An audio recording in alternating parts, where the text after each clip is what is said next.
Test, test.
Ready?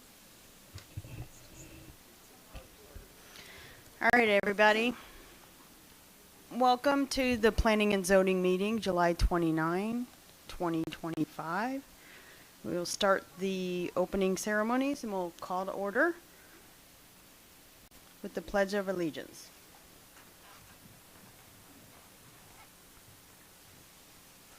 Allegiance to the flag of the United States of America and to the republic for which it stands, one nation, under God, indivisible, with liberty and justice for all.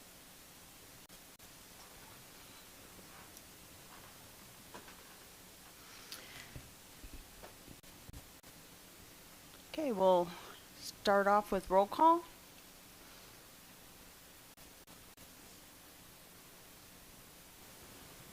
Thank you. Okay. Board Member Aaron Wadsworth. Here. Board Member Holly Broker. Board Member Josie Weiss. And Chairwoman Karen Arellano. Here. Thank you. All right, so next on the agenda is the approval of minutes for the April 2, 2025 Planning and Zoning meeting.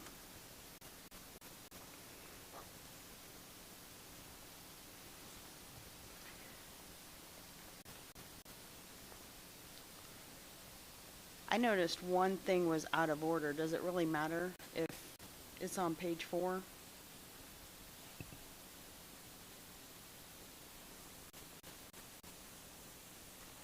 Three-quarters of the way down, it just says that I opened it to public hearing and the public hearings before that comment. I don't know if that matters. Just recommend approval with that amendment. We'll Okay. make the change. Do you have anything? Sorry. I'll second it. Could everyone hear her? Okay. Yep. Okay. All those in favor say aye. Aye. Any nay? We are approved.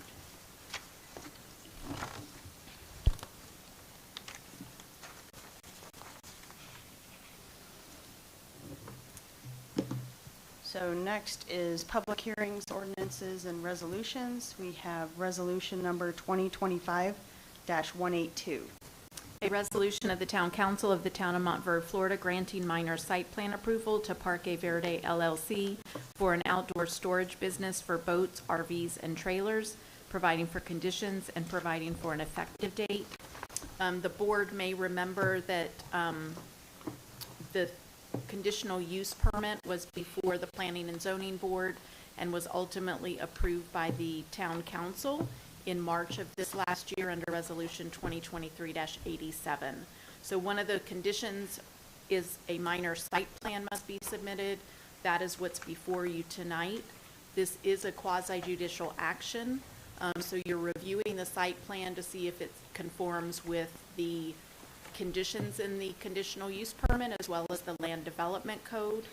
And if the site plan does depict what it is required to by your code and the conditional use permit, then it's pretty administratively, it has to be approved. This is not policy setting. As I said, the conditional use permit was already granted, so it's no longer a decision about the use. It's a decision as to whether or not the site plan complies with the code. If there have been any outside communications relating to this quasi-judicial action, then this would be the appropriate time to disclose those, whether it's in writing or verbally, just a summary of who you spoke to and the substance of the conversation as it relates, so that the applicant has an opportunity to respond if they choose to. And I believe Lisa or Sean will be doing the staff report. Is there anything that needs to be disclosed on the record? Okay. Good evening, everyone.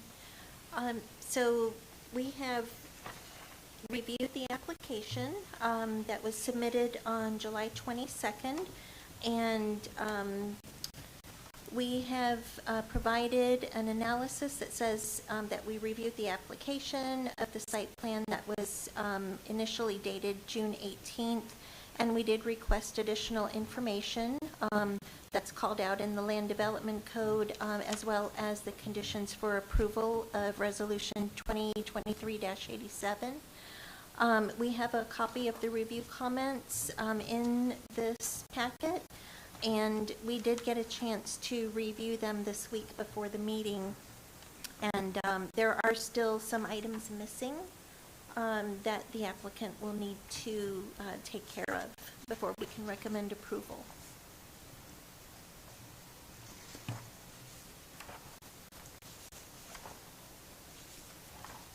And if you look back towards the end of the application, there's a copy of our comments. And we've got a comment from the engineer as well.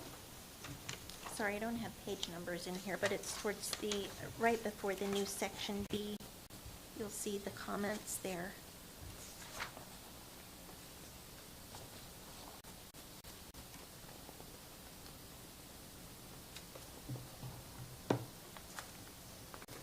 So on the planning comments,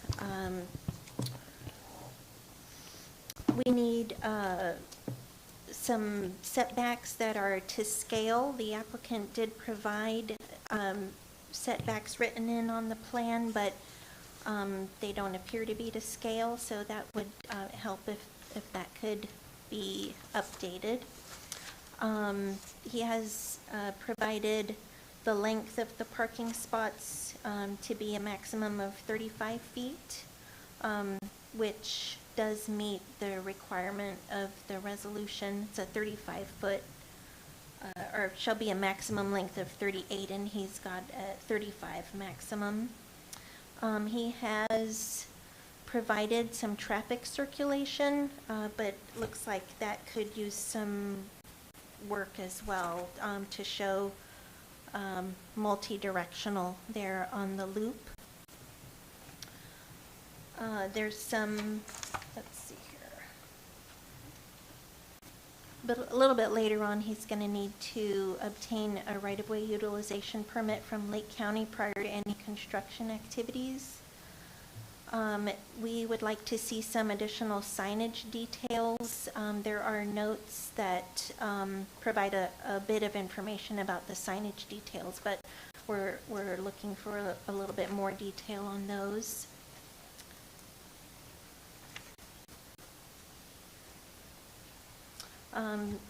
The applicant has said that he is going to provide a vegetative buffer instead of a fence.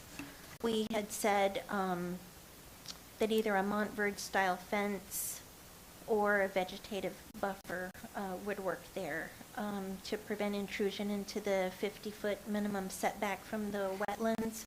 So he's going to go with the vegetative buffer. And we'll also need a landscaping and irrigation plan. And additionally, there's some other conditions in 2023-87 that need to be resolved, as well as in the land development code in the site plan section, some items are missing there as well. So that's what I've got. Sean, would you like to add anything?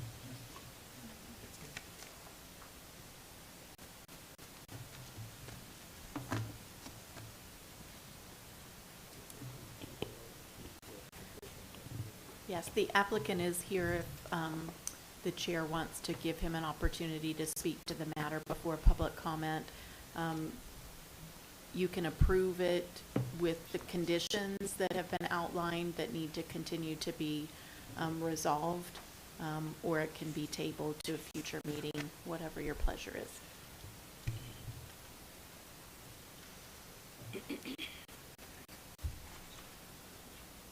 Does the applicant want to come up and speak, or?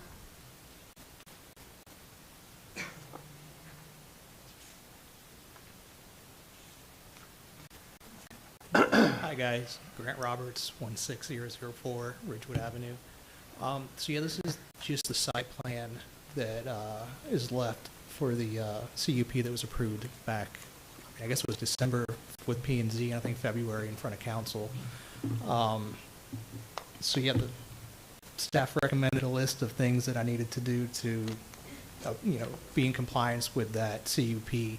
And this was one of them, the site plan. I know there's a few things that were missing, but I've had communication with staff back and forth, and as they guide me in the direction that the site plan needs to be, I have been updating it and being responsive throughout the process.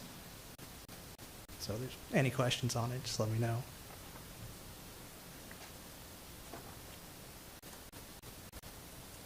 A question for staff, is that okay to ask now, or?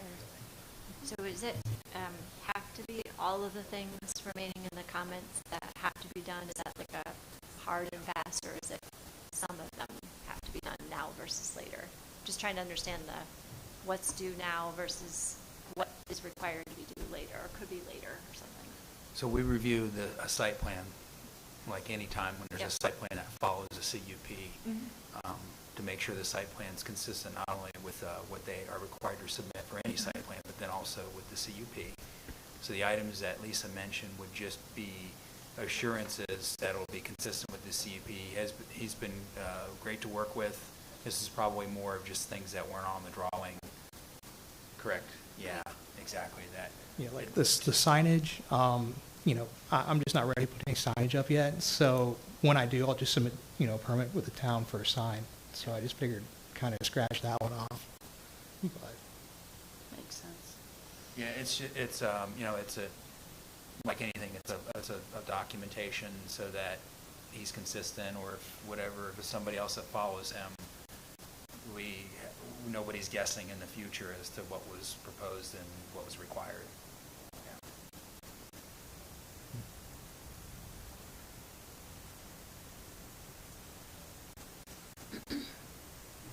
So again, you can do it, as the attorney has said, you've got, I guess 3 options really.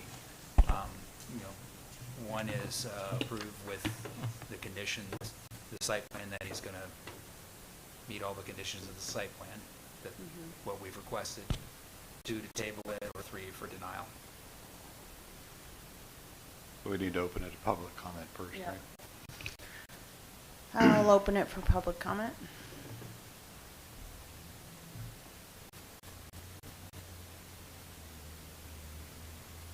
All right, we're good there.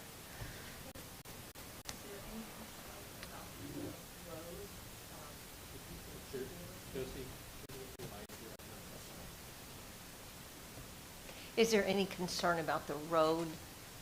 There are going to be 50 spaces in there, right? A little more than 50. And is there any concern? I mean, is that something we consider at all? So the traffic, there was the considerable discussion about that at the last couple of hearings regarding this matter. both staff, professional opinion plus engineer, believe that that kind of traffic is not going to be a big deal when it comes to wear and tear of roads. And they're going to be limited to people coming in and out of there a couple times a week, maybe at best, per whatever, equipment that they're storing there. When I say equipment, an RV or a boat or something.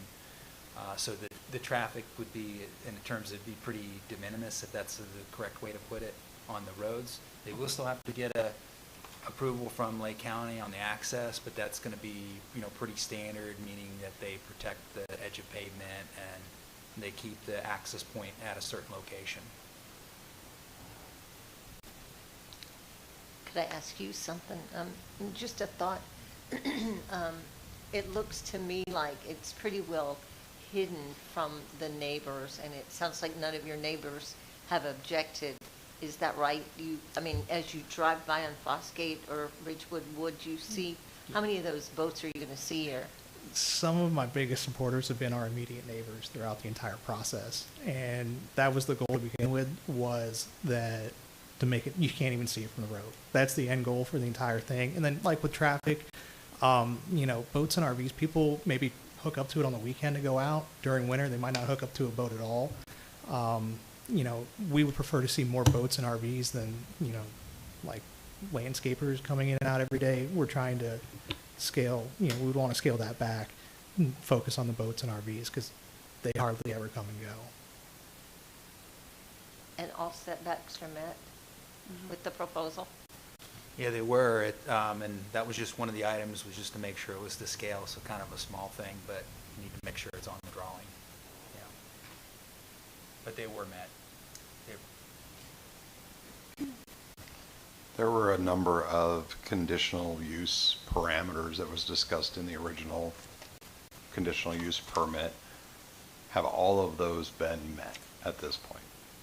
Is there clear answers to how all of those items are going to be addressed? They will all have been met once the site plan is, with those items that are remaining, are clearly indicated on the drawings for us to have memorialized for now and in the future. I'll throw the caveat on there with the exception there are some items in there such as providing the liability insurance that would come before the certificate of completion is issued. So there are a few things within that CUP that are at a later stage once it gets past that stage.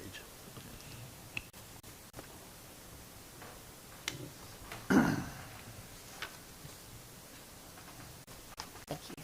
That's it? Okay.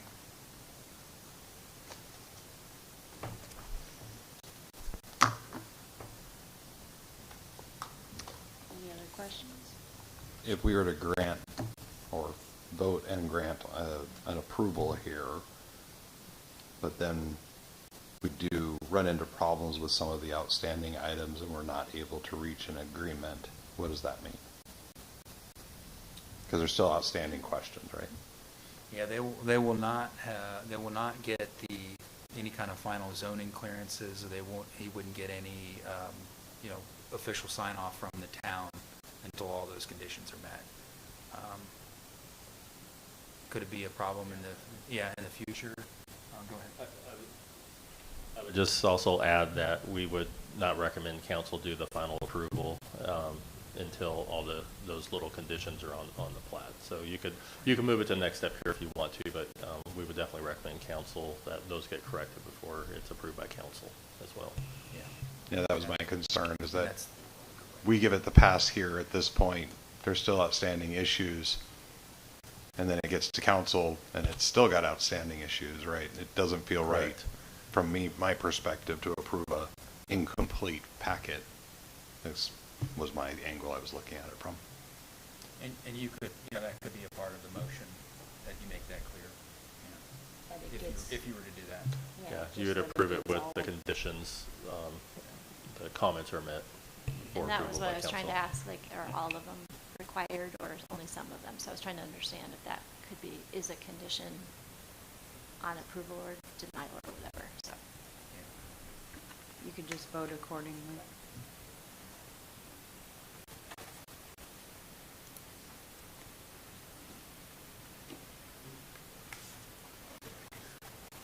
Any further discussion? Is there any further discussion? Oh, we closed. Yeah, but it's frustrating, because I thought this had final approval already, now it doesn't have final approval. It's So, the, yeah, I'm sorry, we already closed the open public comment section. all right, so I would propose that we approve 2025-182 with the condition that all of the outstanding remaining questions and conditional use permit requirements are resolved before it goes to council. Second. You can take it, it's okay. All right, all those in favor say aye. Aye. Aye. Any nay? We're approved. Next on the agenda is resolution number 2025-179.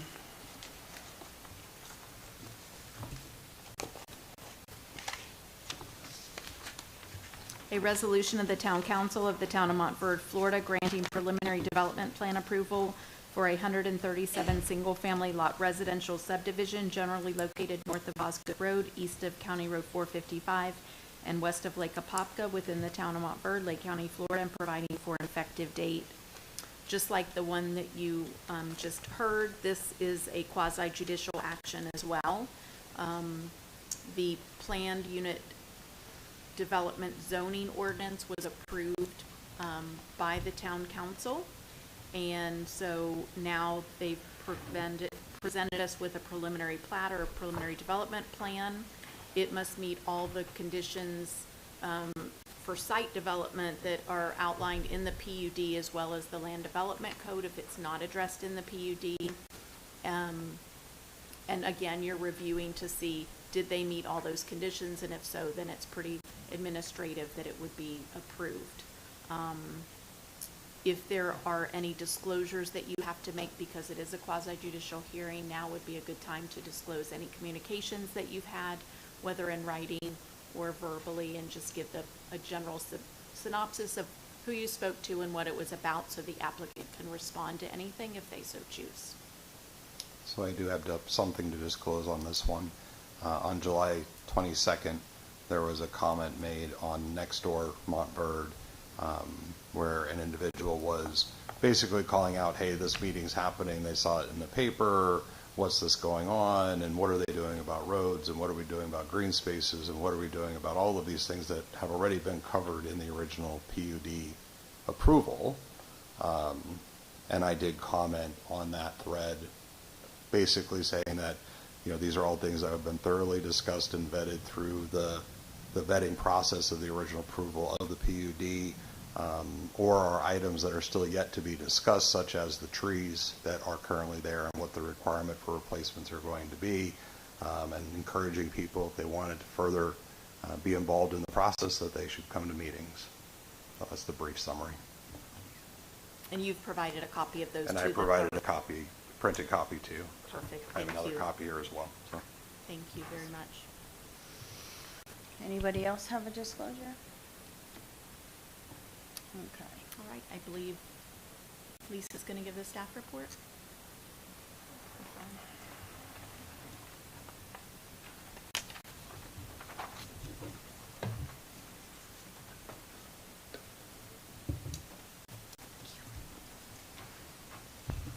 Okay, staff reviewed the application, and we found that it was consistent with the comprehensive plan and the land development code, and recommends approval. This is based on an analysis that we're providing in the report. The analysis states, staff has reviewed the application and required submittals for the 137 lot subdivision. The applicant has provided the required documentation outlined in LDC Section 8-7, required documentation for preliminary development plans. Staff provided comments to the applicant, and those comments have been sufficiently addressed until the final development plan phase. A copy of the comments are included in the application section of this report. Staff recommends approval of the preliminary development plan and to move forward to final development plan per LDC Section 8-8. There have been no letters received for opposition or support. That's all I've got. Any questions? And again, if I could just summarize history here. So Osgood property annexed into the town many, many years ago, never was officially given a land use category or a zoning designation. It was just annexed into the town. So applications were submitted, and everybody knows the history and the hearings that have been held to go through the land use designation and the PUD for this property, the PUD approval. So all that was done. Now here we are at the second to the last stage, and what we have done is looked at everything that's been submitted, and so far with the preliminary, the PDP approval that is being supported tonight, what they have submitted is consistent with that. There'll still be more analysis, more information once, if they get through tonight and then through the town council, because they'll have to go to final plat approval, and there's yet to be some more details that will be included with that as well. But to this point, so far, they have submitted what is needed to be consistent with the PUD that was approved. Okay. Yeah. Okay. Would the applicant like to come up and speak?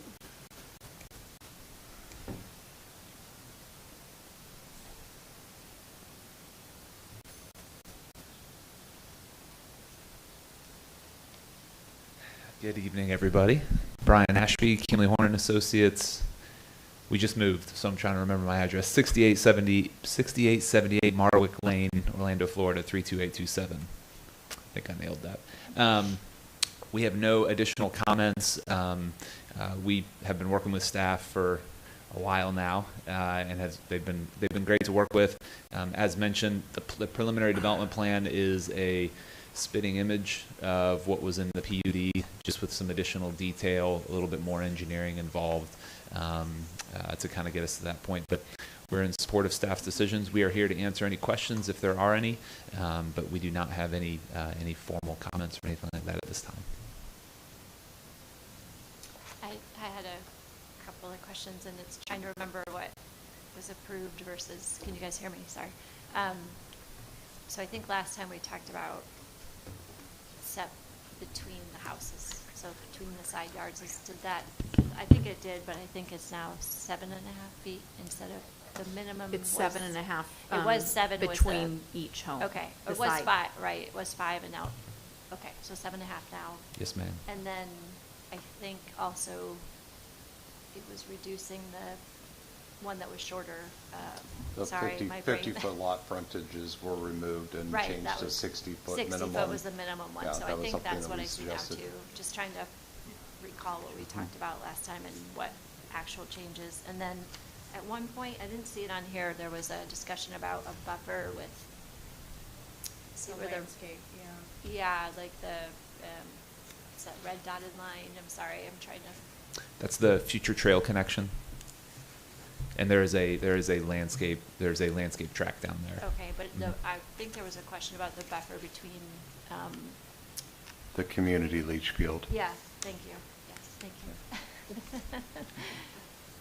Because it was gonna go, I believe, along, is that Neil Drive, if I'm right, I don't have my glasses. That It's was along the addressed. southern. It's along the southern property Yeah, boundary. okay. Correct. Okay. Correct. And did that get incorporated as part of this? Mm-hmm. Yep. It Okay. is consistent with what we presented for the PUD. Okay. So no changes from that one? Okay. Now, we asked for a lot more clarity and identification on all the drawings, and, we were pretty demanding of that to label Yeah. everything very clearly on the drawings. And, Okay. yeah, so we took care of that too. Yeah, so about halfway through the large pages, there's a page here that actually is kind of detailing the proposed 5-foot aluminum black picket fence, and then the tree line buffer before what would be the community leach field, and then trees on the other side before you get to houses. So it kind of sandwiches it, but it's on these aren't numbered, so I can't tell you exactly. There is a number at the very bottom left of each one, if you want to share that, like L1-08. There you go. Yeah, L1-08 is what the detail you're looking for.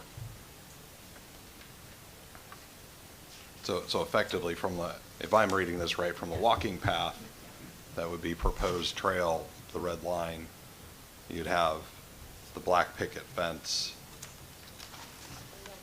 and then a buffer. And you'd also be buffered from the back of the houses to it as well, so kind of both ways. The key up there helps too, the color key.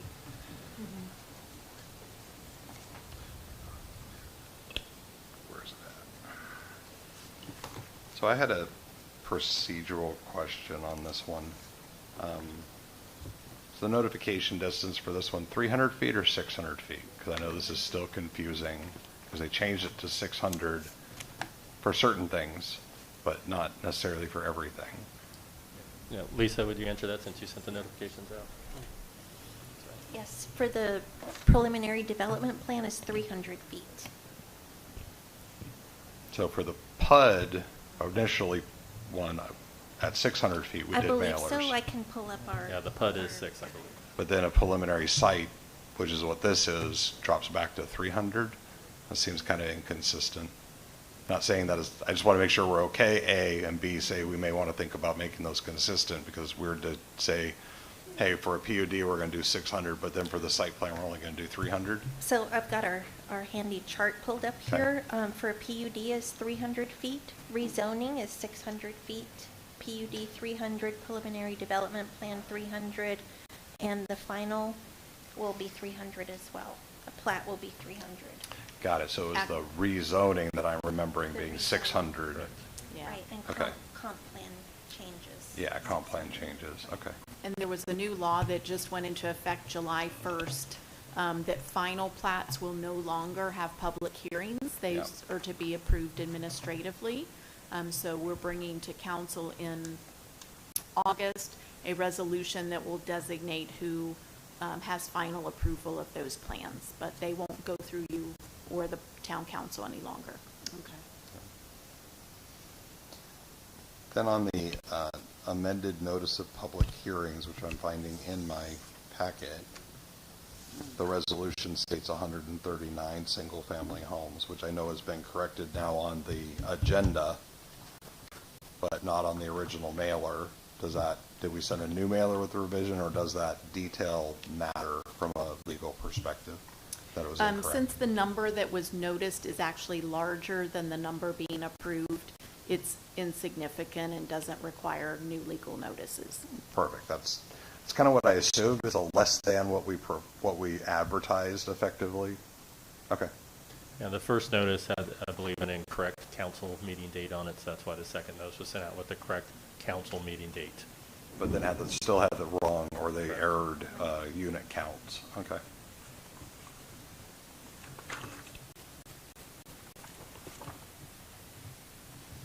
Any more questions for the applicant? I have one Okay. for applicant.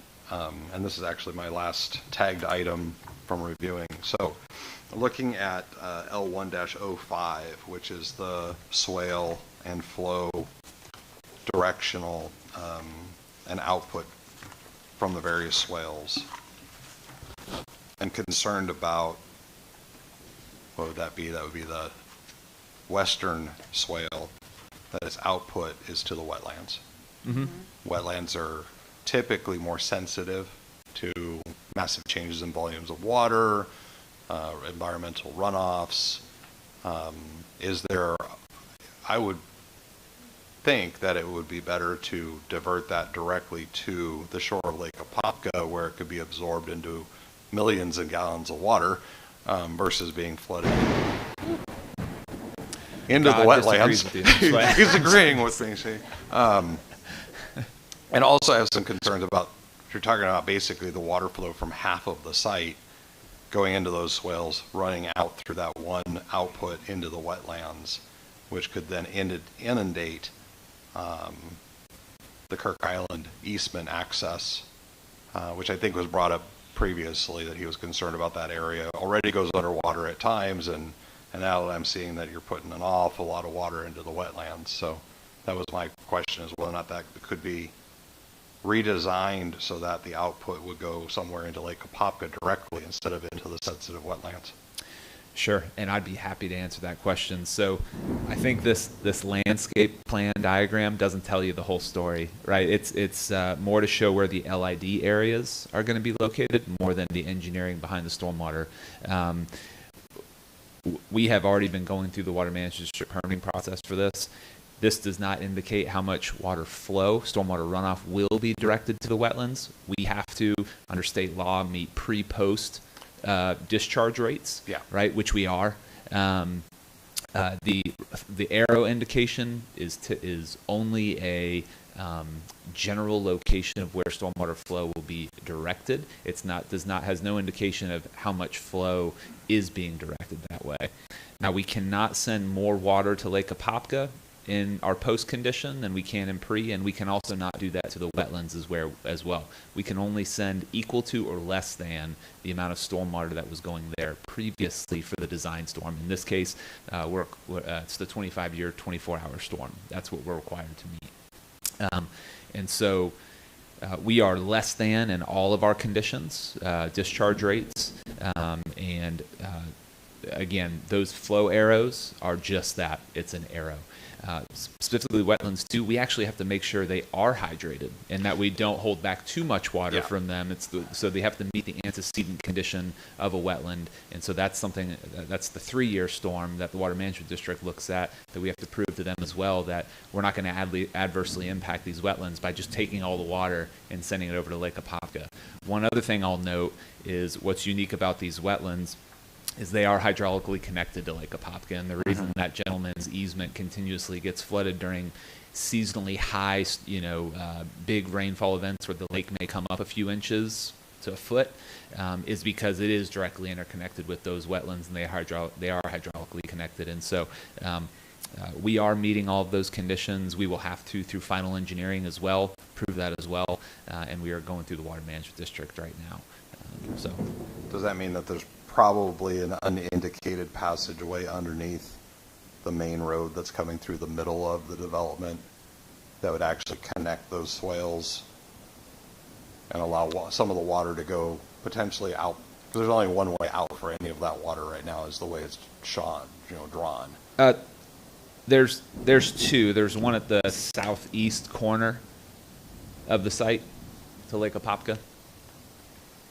Yeah, no, I'm talking about the western swale setup alone only has one exit arrow, and that's directly to the wetlands. So I'm asking, does that mean that there's a passageway underneath the road between the two different swales? No, those basins are separate. Isolated. But if you look at how large that pond is compared to the other, we're retaining a lot of water and percolating that back into the soil to be able to hold that and retain that back before it discharges offsite into those wetlands. Got it. You're higher capacity and retention, allowing more ground absorption, more water quality, and less actual runoff into the wetlands, but maintaining overall flows. Yes, sir. Okay. Thank you. Absolutely. Any other questions for the applicant? All setbacks are met? Yes, ma'am.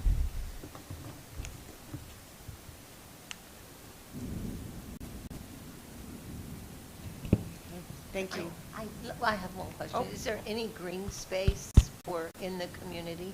Oh, yes. We're actually, right now in the current preliminary development plan that's in front of you, we're actually exceeding the open space requirement, the green space requirement, by almost 8 acres. So yes, there is, I'll give you the exact amount. I don't have that off the top of my head, I'm sorry. I'll give you the exact number. And we did this very strategically. We didn't want just one large open space, especially for the community of this size. Just giving a little background, probably more than I need to. But you can see some of the green, some of the green areas located. Well, it's not on this plan. Well, yeah, it is. some of the green areas located variously around the community, just to give folks around the neighborhood various opportunities as they're walking.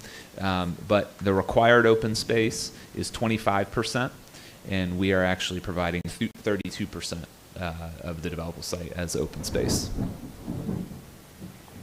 Just my own curiosity, or do you have community buildings with a community pool and all that? So there's nothing in the design that I'm a civil engineer.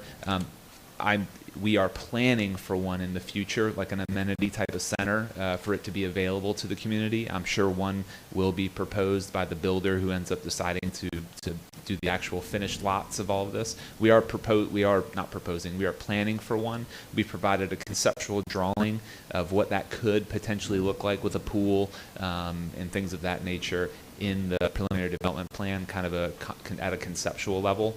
Any of that would have to go through the building permit process with the town for final approval for that. But we've accounted for the impervious area for runoff for stormwater in our calculations, assuming that those things will be in some of those open space areas.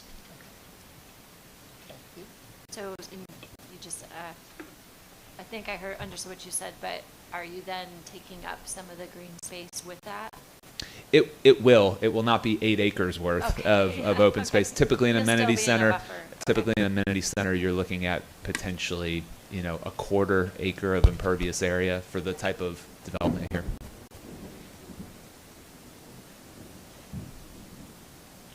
Can I ask you how many roads going in and out? I know that's been an ongoing discussion about the road situation.